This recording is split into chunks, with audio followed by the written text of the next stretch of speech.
जय श्री कृष्ण साथियों। आज हम मध्य प्रदेश पटवारी परीक्षा 2022 की तैयारी करेंगे, जिसमें हम सामान्य हिंदी में सबसे पहले वर्णमाला का अध्ययन करेंगे। तो आइए हम देखते हैं वर्णमाला। वर्णमाला में सबसे पहले हम वर्ण का अध्ययन करेंगे। तो वर्ण क्या होता है? भाषा की सबसे छोटी इकाई ध्वनि या वर्ण है। वर्ण क्या है? तो भाषा की सबसे छोटी इकाई ध्वनि या वर्ण है। उसके बाद हम जैसे ध्वनि क्या है? वर्ण का उच्चरित रूप है। ध्वनि जो है वर्ण का उच्चरित रूप है, और वर्ण क्या है? ध्वनि का लिखित रूप है। हम जो बोलते हैं वह ध्वनि है, और हम उस ध्वनि को अगर हम लिखेंगे तो वो वर्ण कहलाएगा। इसलिए ध्वनि वर्ण का उच्चरित रूप है और वर्ण ध्वनि का लिखित रूप है। वर्णों के व्यवस्थित समूह को वर्णमाला कहते हैं। वर्णमाला किसे कहते हैं? तो वर्णों के व्यवस्थित समूह को वर्णमाला कहते हैं। वर्णों का व्यवस्थित समूह मतलब कैसे? जैसे अ, आ, ई, उ, ए, ऐ, यानी कि ये एक के बाद एक सही क्रमबद्ध तरीके से लिखे गए हैं। इसी वर्ण के व्यवस्थित समूह को वर्णमाला कहते हैं। वर्णों के व्यवस्थित समूह को वर्णमाला कहते हैं। वर्णमाला मानक हिंदी वर्णमाला में मूलतः हिंदी में उच्चारण के आधार पर 45 वर्ण होते हैं, जिसमें 10 स्वर और 35 व्यंजन होते हैं, एवं लेखन के आधार पर 52 वर्ण होते हैं। लेखन के आधार पर 52 वर्ण होते हैं और उच्चारण के आधार पर 45 वर्ण होते हैं। इस बात का विशेष ध्यान रखें। अब हिंदी वर्णमाला, जिसमें हिंदी वर्णमाला में स्वरों की संख्या 11 होती है। स्वर कौन कौन से हैं? तो अ, आ, ई, उ, ऋषि, एड़ी, ऐनक, उकली, औरत, क्या है? ये सब स्वर है। तो ये क्या? 11 स्वर है। व्यंजन कौन से होते हैं? तो क, ख, ग, घ, क से लेकर ये जो ह तक है, ये क्या है? व्यंजन है। व्यंजन कितने प्रकार के हो गए हैं? व्यंजन हो गए 33 प्रकार के हो गए। अब इसमें संयुक्त व्यंजन कौन कौन से होते हैं? छ, त्र, ज्ञ, श्र, 4 संयुक्त व्यंजन होते हैं। और अनुस्वार या चंद्र बिंदु, अम या अंग वाले जो अपन बोलते हैं, तो ये क्या होता है? एक। अनुस्वार एक होता है, और विसर्ग अह जो भी एक होता है। और द्विगुण व्यंजन कितने होते हैं? 2।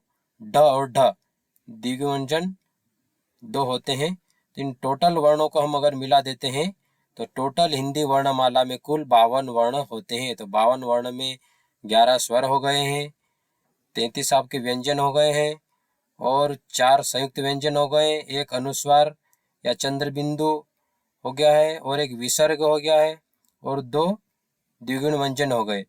इन अ, अम और अ को अयोगवाह भी कहते हैं।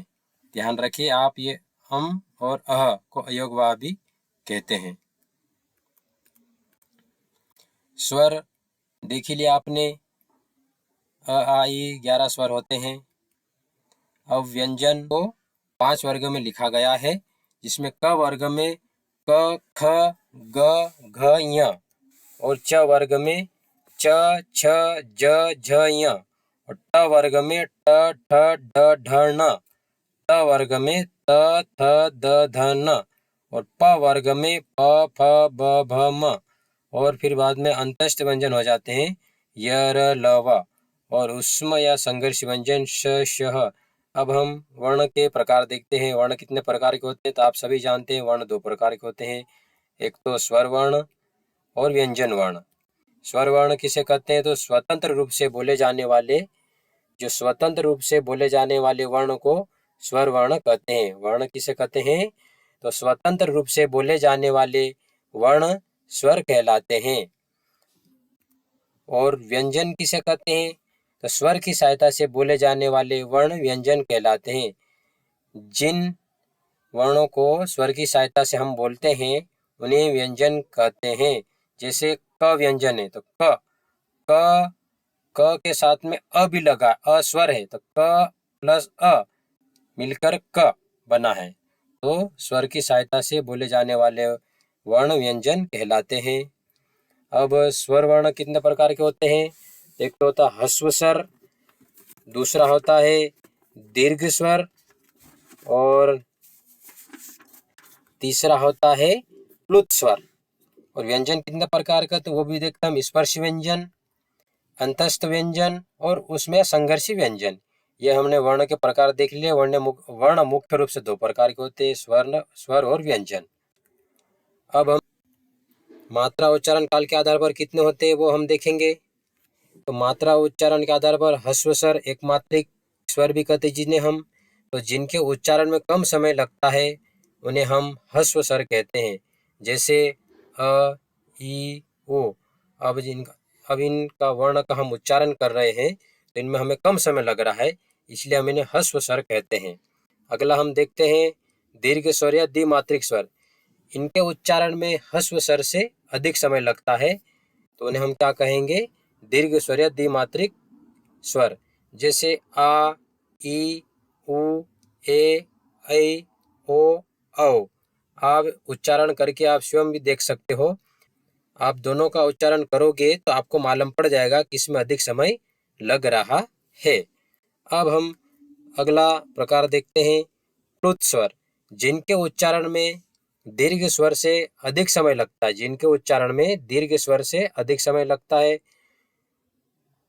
या फिर किसी को पुकारने में या नाटक में इसका उपयोग किया जाता है। जैसे हमने कहा हे बाप रे, हे राम रे, राम, ओम। तो इससे क्या, ये प्लुत स्वर, इस तरह के जो हम बोलते हैं उनमें प्लुत स्वर का उपयोग किया जाता है। वर्ण के उच्चारण स्थान। वर्णों के उच्चारण स्थान कौन कौन से हमारे मुख में, तो आप इस डायग्राम के माध्यम से देख सकते हैं। नासिका, नासिका और नासिका या नासिक्य। इसका मतलब ये होता है कि इसमें हम जब इन वर्ण का उच्चारण करते हैं, कहा, तो इसमें हमारे मुंह से भी हवा निकलती है और नाक से भी हवा निकलती है। तो जैसे न न बोलोगे आप तो आपके नाक में से भी निकलेगी हवा और मुख से भी निकलेगी, इसलिए से नासिका कहा गया। जैसे दंतमूल, तो र, ल।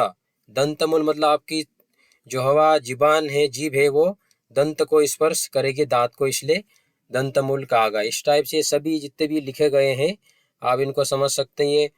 ओष्ठ मतलब होठ प्लस कंठ, होठ और कंठ से मिलके जो वर्ण व्यंजन निकलता है, उच्चारण होता है। जैसे ओ, तो ओ कंठ से, कंठ का भी उपयोग हो रहा है इसमें, और ओ दोनों होठों का भी। जैसे ओ बोल रहे हैं तो इसमें होठ कैसे बन रहे हैं, इसमें होठों के आकार गोलाकार बन रहा है। इस टाइप से ये आप सभी देख सकते हैं। अब हम आगे देखते हैं जीभ के प्रयोग के आधार पर। स्वर का जीभ के प्रयोग के आधार पर कैसा होता है, तो अग्र स्वर यानी जीवान का अगला भाग जहाँ काम करता है उसे हम अग्र स्वर कहते हैं। ई, उ, ए। जिन स्वरों के उच्चारण में जीभ का अगला भाग काम करता है उसे हम क्या कहेंगे, अग्र स्वर कहेंगे। और मध्य स्वर होता है दूसरा, जिन स्वरों के उच्चारण में जीभ का मध्य भाग काम करता है उसे हम मध्य स्वर कहेंगे। तो मध्य स्वर कौन सा है, अ। अगर आपको पूछ ले अ कौन सा स्वर है, एग्जाम में अगर आ जाए कि अ कौन सा स्वर है, मध्य स्वर है, अग्र स्वर है, दीर्घ स्वर है या व्यंजन है, क्या है, तो आप बता सकते हैं कि अ मध्य स्वर है। अब तीसरा देखते हम पश्च स्वर। जिन स्वरों के उच्चारण में जीभ का पिछला भाग काम करता है उसे हम पश्च स्वर कहते हैं। अब आगे देखते हम मुख द्वार, मुख विवर के खुलने के आधार पर। मुख खुलता है उसके आधार पर। तो विवृत स्वर, जिन स्वरों के उच्चारण मुख द्वार पूरा खुला होता है यानी कि मुंह पूरा खुल जाता है उन्हें हम क्या कहेंगे, विवृत स्वर कहेंगे। मुख द्वार आधा खुलता है यानी कि जिन स्वर के उच्चारण में हमारा मुंह आधा खुलता है उसे हम अर्ध विवृत स्वर कहते हैं। जैसे अ, अब आप बोल के देखिए अ और आ। आपने आ बोला तो आपका पूरा मुंह खुला और अ बोला तो आपका आधा मुंह खुला। इस अगला देखते हम अर्ध समृत स्वर। जिन स्वरों के उच्चारण मुख द्वार आधा बंद रहता है, ए, ओ, ए, ओ, इसमें हमारा मुख क्या होता है, आधा बंद रहता है।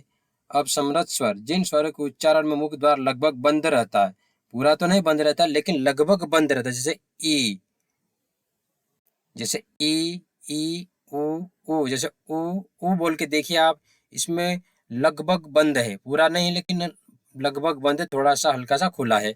आप उच्चारण करके देख सकते हैं, ई, ऊ ऊ आप खुद देख सकते हो। अब हम आगे देखते हैं होठों की स्थिति के आधार पर अवरतमुखी जिन स्वरों के उच्चारण में होठ वृत्तमुखी या गोलाकार नहीं होते हैं, अगर हम कोई सा स्वर उच्चारण करते हैं तो हमारे होठ गोलाकार नहीं होते, उन्हें हम क्या कहेंगे अवरतमुखी। जैसे अ, आ, ई, इसमें हमारा जो होठ है, हमारे जो होठ है वो गोलाकार नहीं बन रहे हैं, इसलिए हम क्या कहेंगे अवरतमुखी कहेंगे। उसके बाद हम वृत्तमुखी जिन स्वरों के उच्चारण में होठ वृत्तमुखी या गोलाकार होते हैं, जब हम कोई स्वर उच्चारण करते हैं तो हमारे होठ की आकृति गोलाकार हो जाती है, तो उसे हम क्या कहेंगे वृत्तमुखी। ऊ ओ आप खुद बोल के देख सकते हो कि आपके होठों की आकृति गोलाकार बन रही है। अब हम देखते हैं हवा नाक व मुंह से निकलने के आधार पर। हवा नाक व मुंह से जब हम उच्चारण करते हैं तो हवा नाक और मुंह दोनों से निकलती है, उसके आधार पर स्वरों का वर्गीकरण।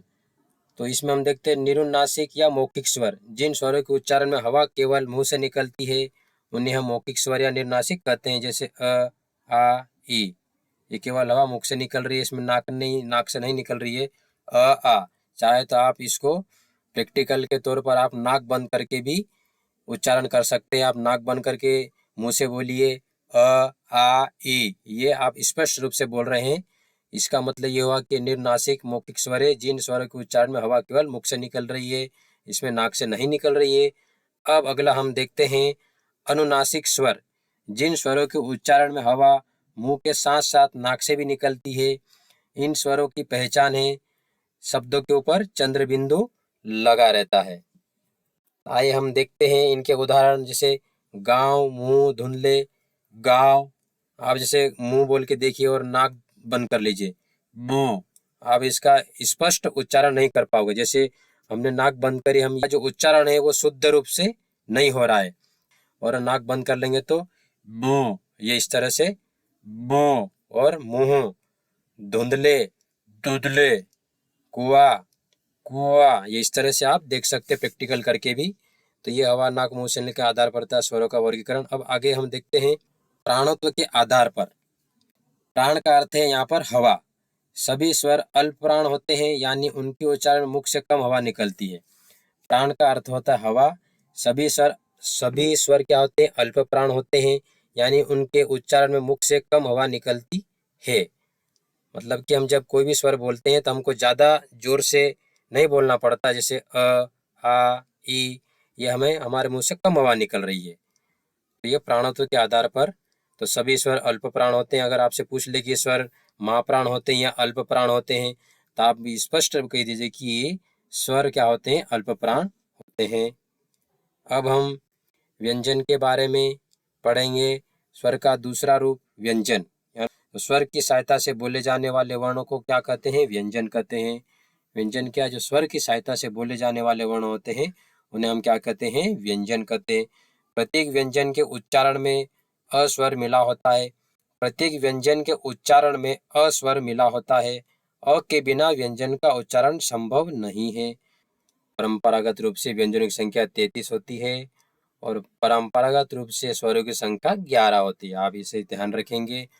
और द्विगुण व्यंजनों को जोड़ देने पर कितनी संख्या आ जाती है 35, क्योंकि द्विगुण व्यंजन कितने होते हैं हमारे 2 प्रकार के होते हैं, ड, ड़ और ढ। अब आगे हम देखते हैं व्यंजनों के प्रकार। व्यंजन कितने प्रकार के होते हैं? स्पर्श व्यंजन, दूसरा होता है अंतस्थ व्यंजन, तीसरा है द्विगुणा उच्छिष्ट व्यंजन, चौथा है उसमें संघर्ष व्यंजन और पांचवा है संयुक्त व्यंजन। तो व्यंजन मूल रूप से 3 प्रकार के होते हैं। कौन कौन से होते हैं? एक तो आपका हो गया स्पर्श व्यंजन, दूसरा हो गया आपका अंतस्थ व्यंजन और तीसरा हो गया आपका ऊष्मीय संघर्ष व्यंजन। ये मूल रूप से होते हैं 3 प्रकार के। बाकी ये 5 प्रकार के होते हैं, जैसे स्पर्श व्यंजन, अंतस्थ व्यंजन, द्विगुण व्यंजन और ऊष्मीय संघर्ष व्यंजन, संयुक्त व्यंजन, ये भी आते हैं। अब हम आगे देखते हैं स्पर्श व्यंजन कौन कौन से होते हैं। तो क से लेकर म तक क ख ग घ य च छ ज झ य ट ठ ड ढ ण त थ द ध न प फ ब भ म। ये क्या है? ये हो गए क से लगाकर मत क्या होगा, ये स्पर्श व्यंजन हो गए हैं। अब अंतस्थ व्यंजन कितने होते हैं? 4 होते हैं। कौन कौन से, ये देख लो आप, य र ल व। उसके बाद देखते हैं द्विगुण व्यंजन कितने होते हैं। द्विगुण व्यंजन 2 प्रकार के होते हैं। उसके बाद उसमें संघर्ष व्यंजन देखते हैं, तो ये भी उसमें संघर्ष व्यंजन 4 प्रकार के होते हैं, स स स ह। और संयुक्त व्यंजन कितने? ये भी 4 प्रकार के होते हैं, छ त्र ज्ञ स्र। इस प्रकार व्यंजन कितने प्रकार के होते हैं? 5 प्रकार से। और मूल रूप से कितने प्रकार के होते हैं? 3 प्रकार के। 3 में कौन कौन सा आ जाएगा आपका? स्पर्श व्यंजन, अंतस्थ व्यंजन और तीसरा उसमें संघर्ष व्यंजन। अब हम आगे देखते हैं स्पर्श व्यंजन। स्पर्श व्यंजन को वर्गीय व्यंजन या उदित व्यंजन भी कहते हैं। वर्गीय व्यंजन क्यों कहते हैं? क्योंकि इसको 5 वर्ग होते हैं। कौन से? क च ट त प, जो आपने देखे हैं।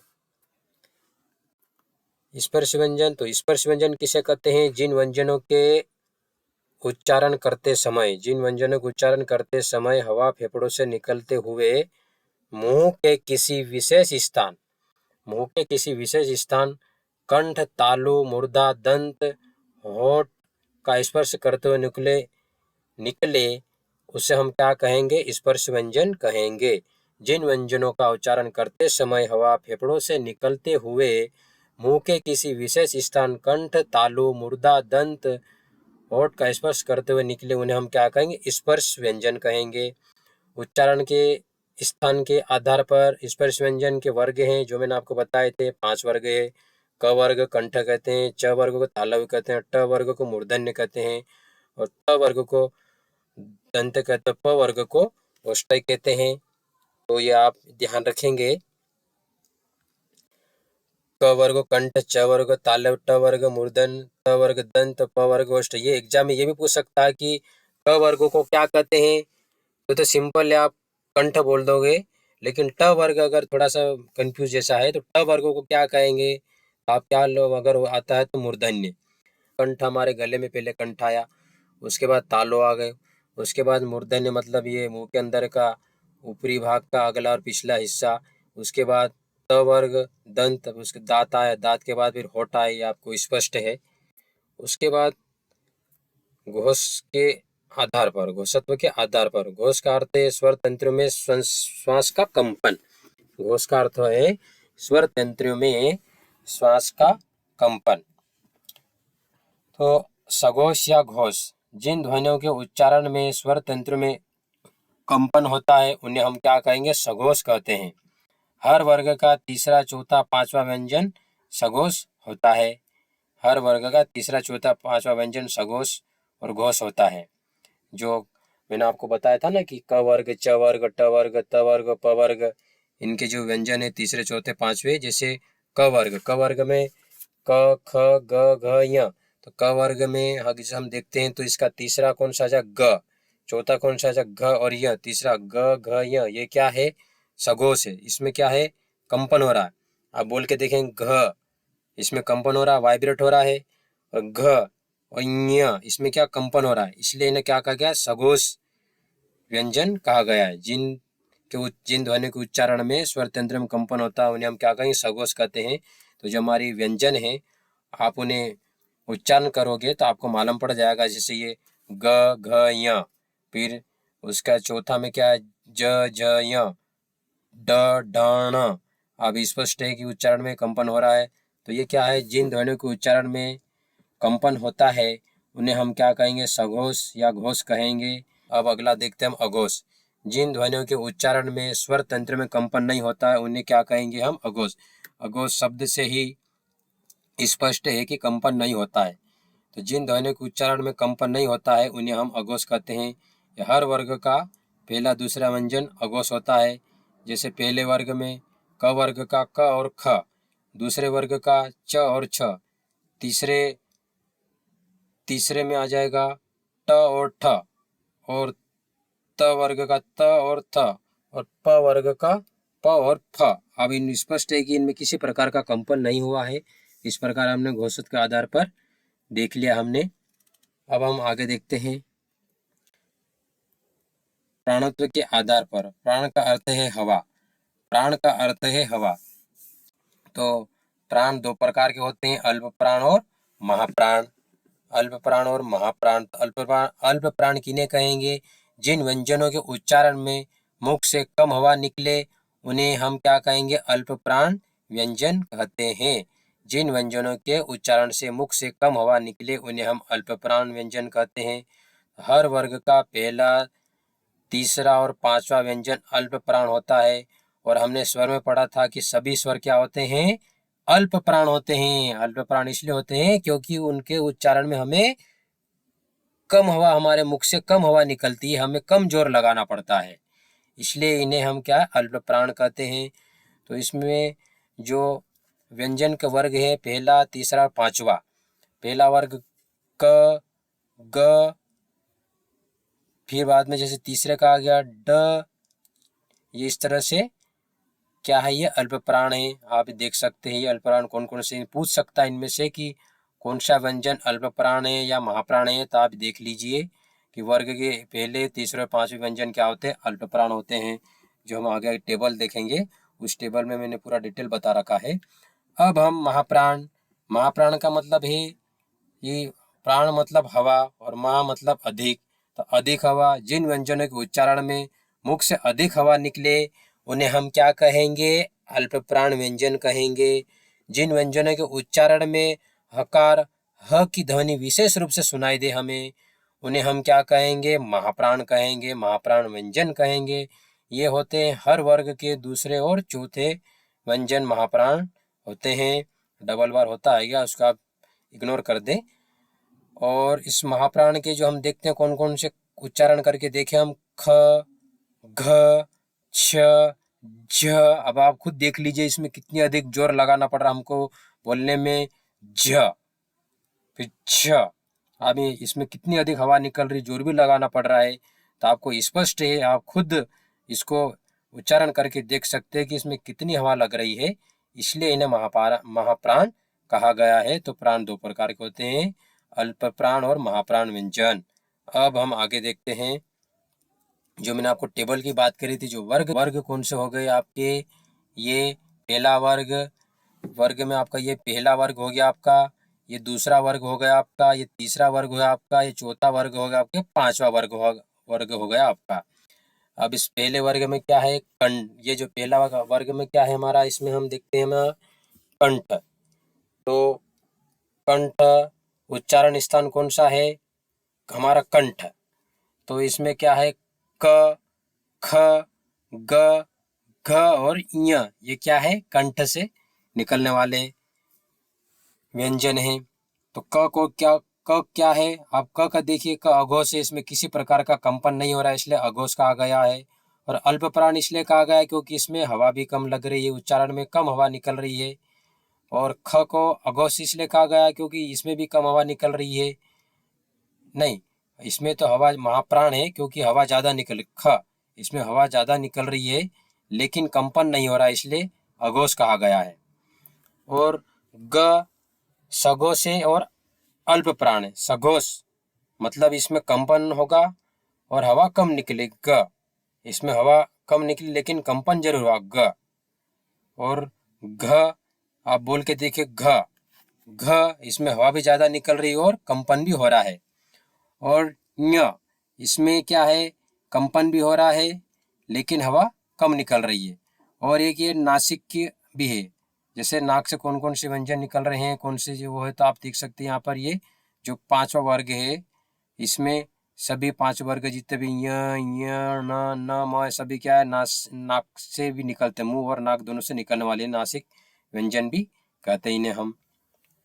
और तालव्य, फिर तालु मुंह के भीतर का ऊपरी भाग, ऊपरी छत का पिछला भाग, जैसे च, छ, ज, झ, ञ।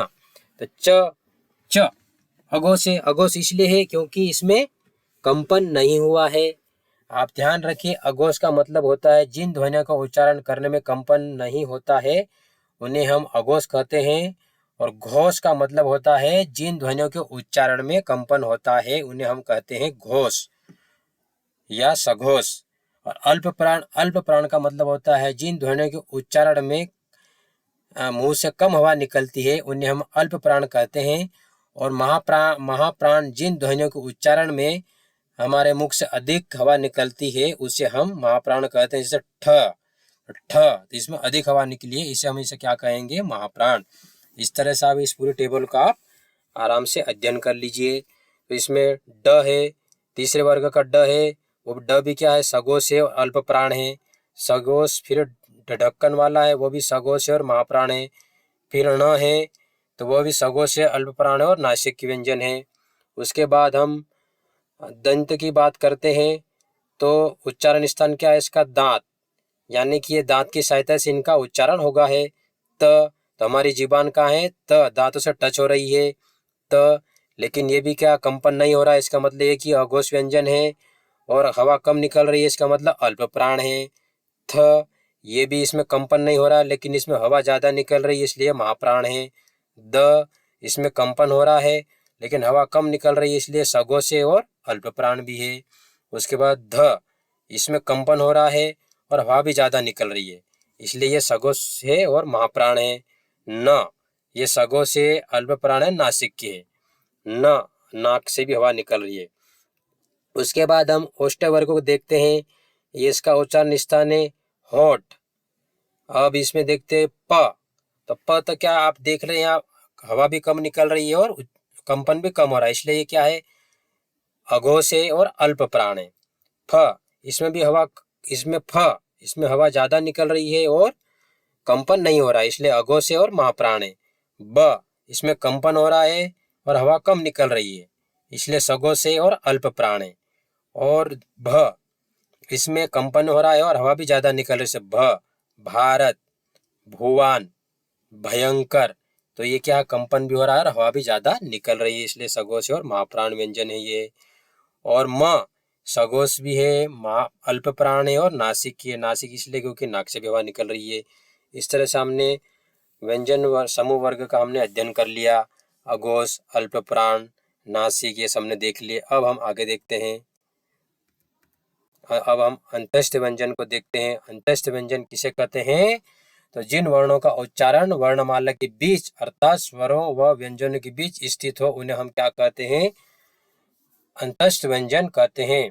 अंत मतलब होता है अंदर, और स्थ मतलब बीच में, मतलब कि अंदर से भीतर, बीच में स्थित हो। इसका अर्थ आप ये अंतस्थ यानी शब्द से आप पता लगा सकते, अंत मतलब अंदर, भीतर, और स्थ मतलब बीच में। तो जिन वर्णों का उच्चारण वर्णमाला के बीच अर्थात स्वरों व व्यंजनों के बीच स्थित होता है उसे हम अंतस्थ व्यंजन कहते हैं। तो अंतस्थ व्यंजन कितने होते हैं? 4 होते हैं। कौन कौन से? य, र, ल, व। कौन कौन से होते हैं? तो य, र, ल, व। इसमें दोस्तों ध्यान देने वाली बात है, यह जो है तालवी वर्ग का है, तालु वर्ग का है, ध्यान रखना हमें। यह क्या है? तालु वर्ग का है। उच्चारण स्थान तालु है, य का उच्चारण स्थान य का क्या है? तालु है। य का क्या उच्चारण स्थान? तालु है। र, अब इसमें ये जो य, र, ल, व, ये क्या है? सघोष है। सघोष कैसे? तो इनमें इनका हम जब उच्चारण करते हैं तो कंपन होता है, जैसे य, र, ल, व, इनमें कंपन होता है। तो परीक्षा में ये ऐसा भी पूछा जा सकता है कि अंतस्थ व्यंजन सघोष है या अघोष है, तो आप स्पष्ट बिल्कुल दिल से टिक लगा दीजिए कि अंतस्थ व्यंजन सघोष है, क्योंकि य, र, ल, व इनके उच्चारण में कंपन हो रहा है, इसलिए क्या ये सघोष है। और अल्प प्राण ऐसा भी पूछ सकते हैं कि अंतस्थ व्यंजन अल्प प्राण है, अल्प प्राण व्यंजन है या महाप्राण व्यंजन है? तो य, र, ल, व, तो आपने उच्चारण करके देख लिया इनमें क्या है कि कम हवा निकल रही है, इसलिए मुख से कम हवा निकल रही है, कम ताकत लगाना पड़ रहा है, इसलिए क्या ये अल्प प्राण है। अब इसके बाद हम उष्म या संघर्षी व्यंजन के बारे में पढ़ेंगे। उष्म व्यंजन को संघर्षी व्यंजन भी कहते हैं, ये भी आप ध्यान रखोगे। तो उसमें संघर्ष व्यंजन किसे कहते हैं? जिन व्यंजनों के उच्चारण करते समय वायु मुंह से किसी स्थान विशेष पर घर्षण रगड़ खाकर निकले और ऊष्मा गर्मी पैदा करे उसे हम ऊष्म या संघर्षी व्यंजन कहते हैं। तो ऊष्म या संघर्षी व्यंजन कौन कौन से होते हैं? तो स षटकोण वाला श और ह। आपने उच्चारण करके भी देखिए, बोलिए स स ह। आपने उच्चारण करके देख लिया और आपने महसूस किया, अनुभव किया कि इसमें हमारे मुंह से वायु जो निकली है वो घर्षण या रगड़ खाकर निकली है और हल्की सी गर्मी पैदा कर रही है। तो इसे क्या कहेंगे? हम ऊष्मीय संघर्षी व्यंजन कहेंगे। इस तरह से हम ऊष्मीय संघर्षी व्यंजन को हम पता कर सकते हैं। अगर एग्जाम में आ जाता है स कौन से व्यंजन है, तो आप स्पष्ट लिख दिए ऊष्मीय संघर्ष व्यंजन, या आप उसे द्विगुण व्यंजन, जिनके उच्चारण में जीभ पहले ऊपर उठकर मूर्धा का स्पर्श करे और फिर झटके से नीचे की ओर आए। ड़ मूर्धा अगला भाग, आपके मुंह के भीतर का ऊपरी छत का अगला भाग, जिसे हम व्यंजन कहेंगे। जिनके उच्चारण में जीभ पहले ऊपर उठकर मूर्धा का स्पर्श करे फिर झटके से नीचे की ओर आए। आप भी उच्चारण करके देखिए, ड़ ड़ ड़, जैसे राजवाड़ा, पढ़ाई, पढ़ा, पढ़ा करके देखो, पढ़ा, प देखो, प में आपके होठ बंद, ड़ा में एकदम खुल जाएंगे। तो जिनके उच्चारण में जीभ पहले ऊपर उठकर मूर्धा का स्पर्श करे और फिर झटके से नीचे की ओर आए, उन्हें हम क्या कहेंगे? द्विगुण व्यंजन कहेंगे। ड़ सगोश है या अघोष व्यंजन है, तो आप उच्चारण करके देख ही रहे, ड़, तो इसमें कंपन हो रहा है, इसका मतलब क्या है? सगोश है और अल्प प्राण है। ड़ अल्प प्राण इसलिए कि इसमें हमें कम ताकत, कम हवा हमारे मुंह से निकली है। उसके बाद ड़ भी क्या है? सगोश, इसमें भी कंपन हुआ है ड़, लेकिन इसमें हवा मुंह से ज्यादा निकली, इसलिए ये जो ड़ है, ड़ पढ़ाई वाला, पढ़ा वाला ड़ जो है वो क्या है? वो महाप्राण है। लेकिन सगोश और अघोष की बात करेंगे तो सगोश है, ये दोनों सगोश है। लेकिन अगर अल्प प्राण और महाप्राण की बात करेंगे तो यहाँ पर राजवाड़ा वाला क्या है? ड़ वाला, जो राजवाड़ा का ड़ वाला है, क्या अल्प प्राण है? इसमें ड़, इसमें कम हवा निकल रही है, और पढ़ा में ज्यादा हवा निकली, इसलिए महाप्राण है। अब हम आगे देखते हैं संयुक्त व्यंजन को। संयुक्त व्यंजन, संयुक्त मतलब होता है दो व्यंजनों के मेल से बनते हैं, उन्हें हम क्या कहेंगे? संयुक्त व्यंजन कहेंगे। दो व्यंजनों के मेल से जो व्यंजन बनता है उसे हम संयुक्त व्यंजन कहते हैं। इनकी संख्या 4 होती है। कौन कौन सी? छ, त्र, ज्ञ, श्र। तो हम छ कैसे लिखते हैं? कौन कौन से व्यंजन से मिलकर बना है? एक तो क और श, क के नीचे हलंत लगना जरूरी है। क और स से मिलकर क्या बना है? छ, छतरी वाला छ। अब इसे आप एग्जाम में आता है कि छ कौन सा व्यंजन है, ये कौन कौन से व्यंजन से मिलकर बना है। तो आप इसे आप अंग्रेजी भाषा में देख सकते हैं, जैसे मोबाइल में, व्हाट्सएप में, फेसबुक में हम कहीं भी हम टाइप करते हैं गूगल इंडिक से, तो जिसमें हम लिखते हैं छतरी को लिखते हैं हम क्षमा लिखते हैं, तो KSH टाइप करते हैं। तो आप इस तरह से ध्यान रखते हो, KSH, तो यहाँ पर के हो जाएगा आपका, जैसे हम लिखते हैं के, हमने लिखा के, ये के, और ये हमने लिखा अंग्रेजी में अगर लिखते हैं हम KS, और उसके बाद हम लिखते हैं KSH, तो ये हो गया। ये क्या होता है? ये होता है हमारा, जब हम मोबाइल व्हाट्सएप में हम टाइप करते हैं तो छ, इस टाइप का जो छ है ये इस टाइप का लिखा जाता है। जैसे इसमें ये जो आपका क और ये षटकोण के लिए हम SH लिखते हैं, तो ये आपका ये इस तरह से आप इसको याद रख सकते हो। तो छ जो का ऐसे बना है, तो क और षटकोण से मिलकर छतरी वाला संयुक्त व्यंजन बना है। इस तरह से आप त्र, अगर आप अंग्रेजी में अगर त्र लिखोगे तो टी और फिर बाद में आर, टी आर और ये ए, इस तरह क्या अंग्रेजी में आप क्या लिखोगे? त्र।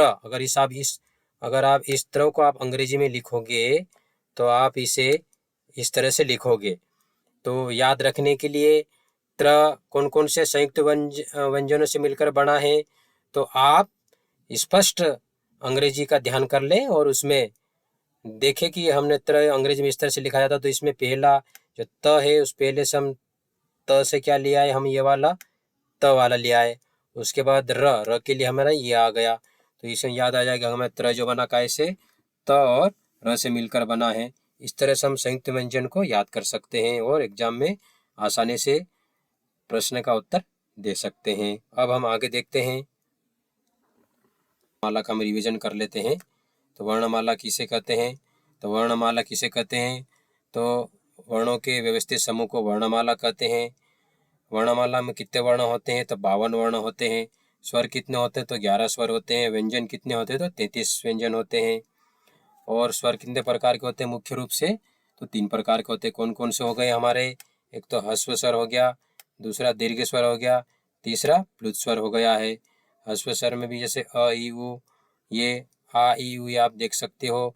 उसके बाद हम व्यंजन की बात करते हैं, तो व्यंजन कितने प्रकार के होते हैं, तो व्यंजन मुख्य रूप से तो स्पर्श व्यंजन होते हैं, अंतस्थ व्यंजन होते हैं और उसमें संघर्ष व्यंजन होते हैं। और मूल रूप से 3 होते हैं, बाकी ये द्विगुण और संयुक्त व्यंजन भी होते हैं। तो स्पर्श व्यंजन कौन कौन से होते हैं, तो क से लेकर म तक स्पर्श व्यंजन होते हैं। और अंतस्थ व्यंजन कौन से होते हैं, तो य र ल व जो है वो अंतस्थ व्यंजन होते हैं। और उसमें संघर्ष व्यंजन कौन से होते हैं, तो स होते हैं, जो हमारे मुख से जो भी हम उच्चारण करते हैं तो वो हवा क्या रगड़ खाकर निकलती है या हल्की सी गर्मी पैदा करती है, उस समय क्या उसमें संघर्ष व्यंजन होते हैं। और ये द्विगुण व्यंजन है जो 2 प्रकार के होते हैं, ड़ ढ। और संयुक्त व्यंजन है, ये 4 प्रकार के होते हैं, छ त्र ज्ञ स्र। तो इस प्रकार से आज हमने हिंदी में वर्णमाला का अच्छे से अध्ययन किया है। और इसके सिवाय आपको जहाँ भी और अधिक पढ़ने मिले उसे पढ़ लीजिए, लेकिन ये हमने वर्णमाला का अध्ययन किया, उसके ऊपर हम कुछ प्रश्न देखते हैं कि इस टाइप से प्रश्न आ सकते हैं। प्रश्न है, हिंदी वर्णमाला में वर्णों की कुल संख्या है कितनी होती है, तो कितनी होती है दोस्तों, बताइए। कुल संख्या कितनी होती है, 52। अब अगला प्रश्न देखते हैं हम, वर्ण मुख्यतः कितने प्रकार के होते हैं, वर्ण मुख्यतः कितने प्रकार के होते हैं, 2 प्रकार के। कौन कौन से, स्वर वर्ण और व्यंजन वर्ण। अब अगला प्रश्न हम देखते हैं, स्वर के